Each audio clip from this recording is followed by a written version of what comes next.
I was 34 when I moved to Ashford, Washington, in the spring of 2003.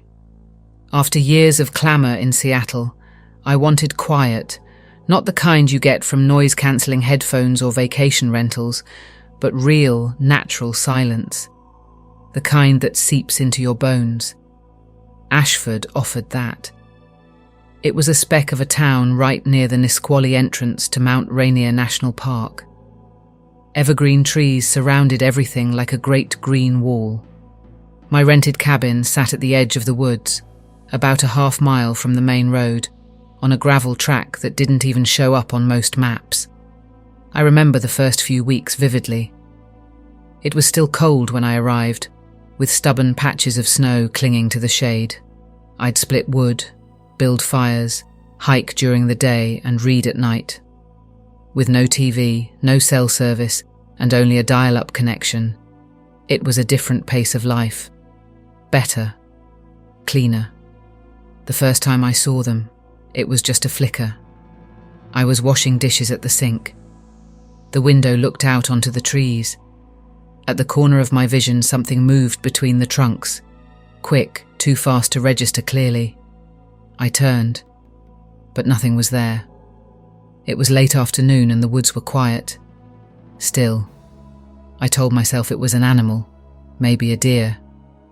But over the next week I began seeing them more often, always out of the corner of my eye, never directly, and always just one.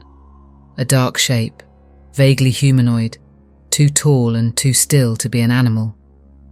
At first I ignored it. Then I started trying to catch it. I'd spin around suddenly when I thought I saw something.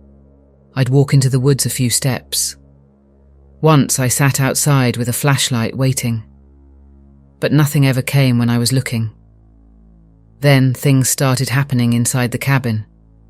It began with small noises, scrapes against the walls, as if branches were brushing them, though there was no wind. Soft thumps in the attic crawl space, footsteps where no one should be. I remember one night, I woke up around 2 a.m. to what I thought was knocking.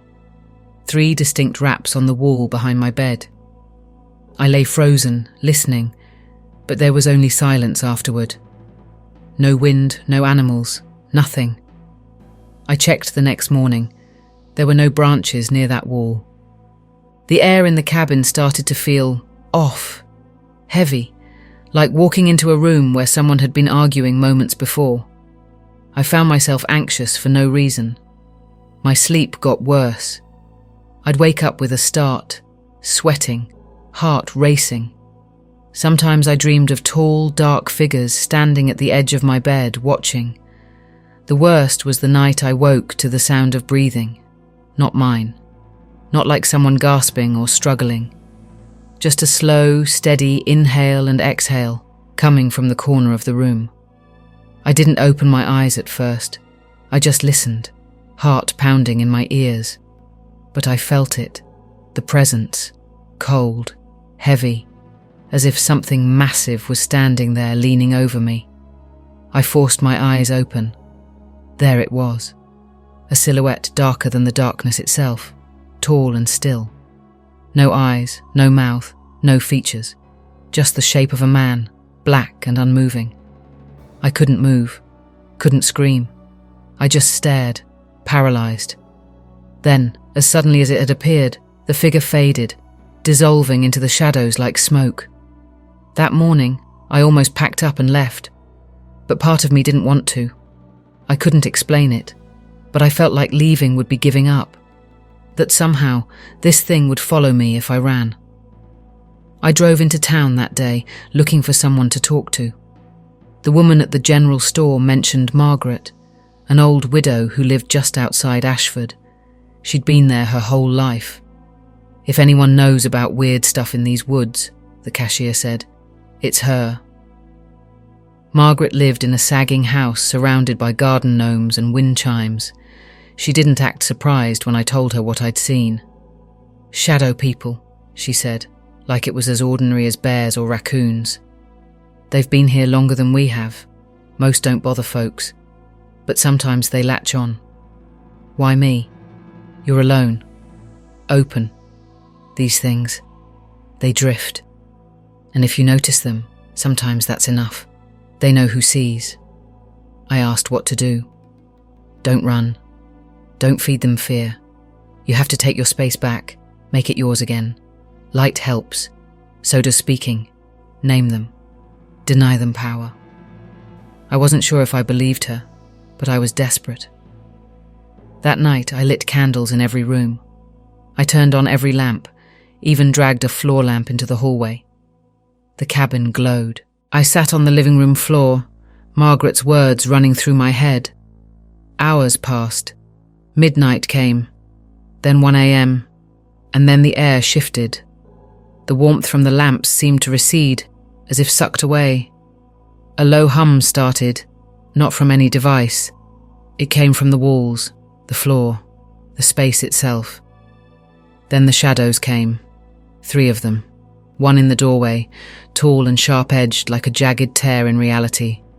One near the window, one behind the couch. They didn't move, just stood, watching. I stood too, heart pounding but determined. "I see you," I said aloud. My voice trembled. "I know you're here, but this is my home. You're not welcome." The hum deepened.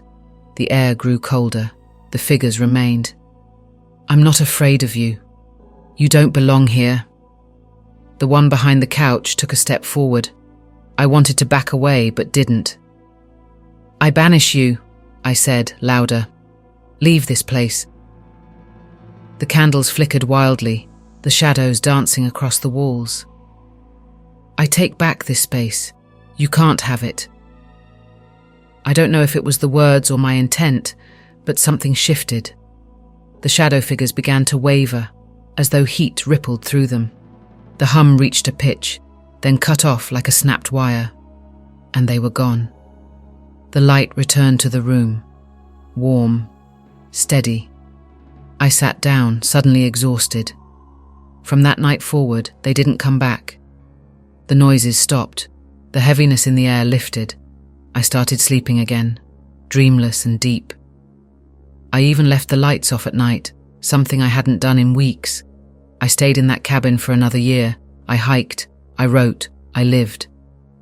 Sometimes I'd remember those nights, how close I felt to something unknowable, something ancient.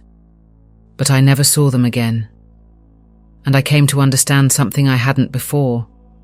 Fear gives shape to shadows, but courage sends them away.